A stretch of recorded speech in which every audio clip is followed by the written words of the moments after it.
Mist hung heavy over the Irish countryside, blanketing everything in a thick, ghostly veil.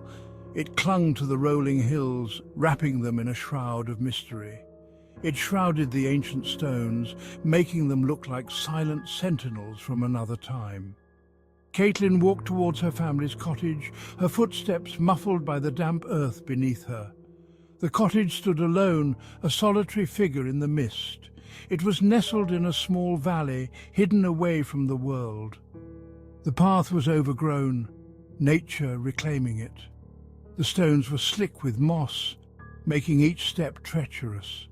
The air was thick and damp, a constant reminder of the ever-present mist. A chill seeped into Caitlin's bones, making her shiver. The cottage loomed closer, its dark windows staring back at her like empty eyes. The thatched roof sagged under the weight of years, giving the cottage a hunched, weary appearance. It seemed to be waiting, as if it had a story to tell. Caitlin shivered, pulling her shawl tighter around her shoulders, trying to ward off the cold. She hadn't been back in years. The cottage held memories, both cherished and painful, happy and sad ones, mostly sad ones, lingering like ghosts in the mist. Her mother had died here, leaving a void that the mist seemed to fill. The mist swirled around her feet, curling and twisting like spectral fingers.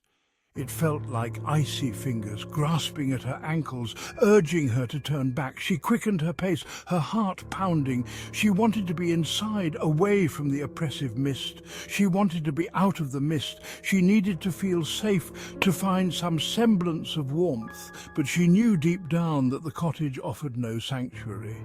It was a place of memories, not refuge. Caitlin pushed open the heavy wooden door, her fingers trembling slightly as they gripped the cold, rough wood.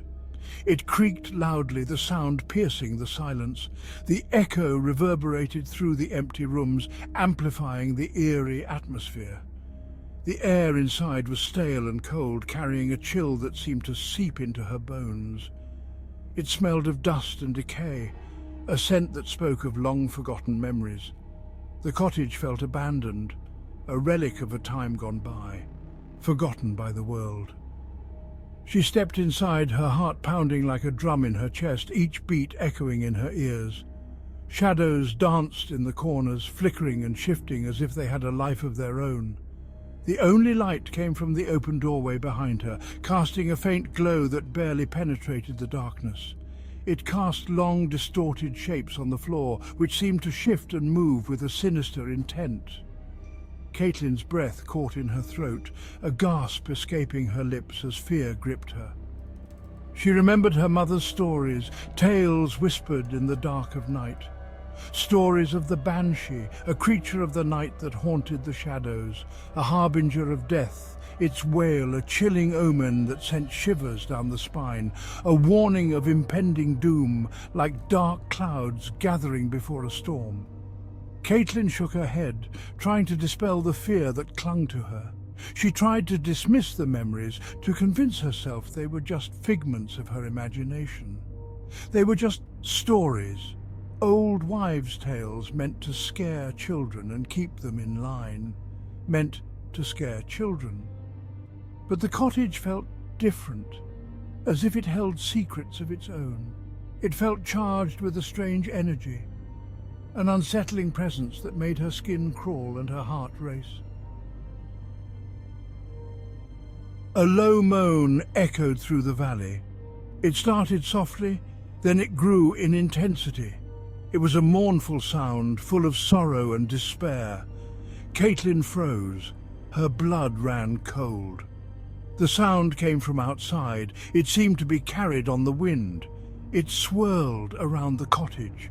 It penetrated the thick stone walls. It filled the air with its chilling melody. Caitlin recognized the sound. It was the wail of a banshee. Her mother's stories flooded back, the tales of death and despair, the warnings of impending doom.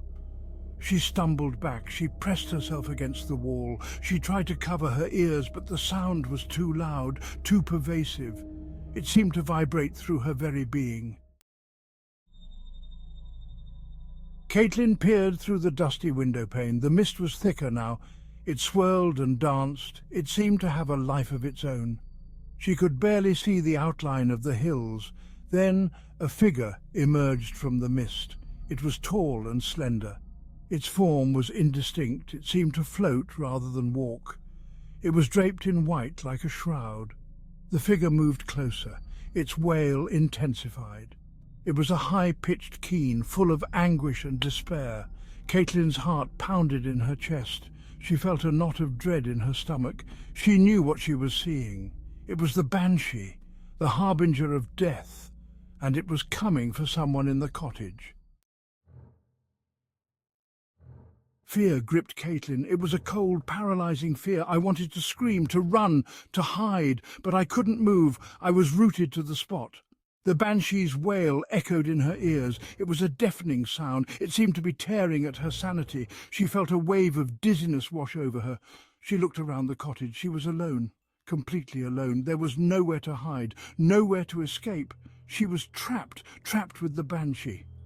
The temperature in the cottage seemed to drop. The air grew colder. The shadows deepened. They seemed to be closing in on me, suffocating me.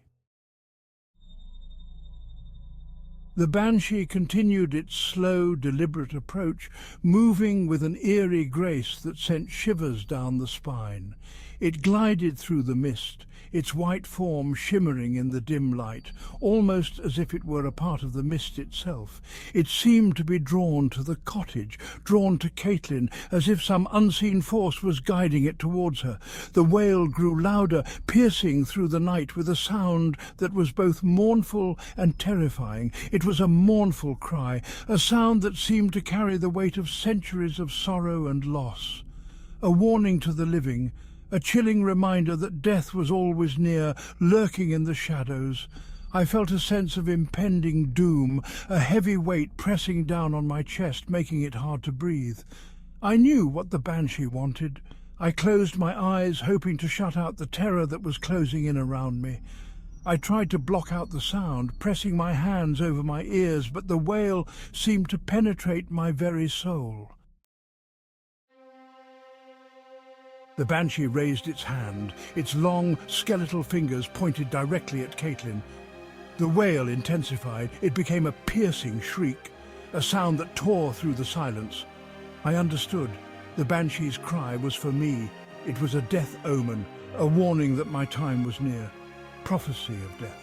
Staring up at the Banshee's wail softened. It became a low moan again, a mournful lament. Unable to bear looking any longer, Caitlin stepped away from the window, pressing her back against the wall, trying to calm her breathing. Her hands trembled and her mind raced. She remembered the local belief that you should never look a Banshee in the eye, it would bring misfortune. But it was too late. A deep dread took hold of her heart, thinking that someone she loved was in danger. In the morning, when the first light of the sun broke through the clouds, Caitlin dared to step outside. The hills were empty, the mist had cleared, and there was no sign of anything unusual. But her heart knew the Banshee never made a mistake. Later that day, after a brief call from the hospital, she learned that her cousin, with whom she had been very close as a child, had passed away in the night. A week later, Caitlin returned to the hills, now understanding that the Banshee legends weren't just myths. The land of Ireland held ancient secrets, and spirits like the Banshee were only one of its many mysterious forces. Mysterious forces and inexplicable powers. If you liked this video, like it and subscribe to my channel.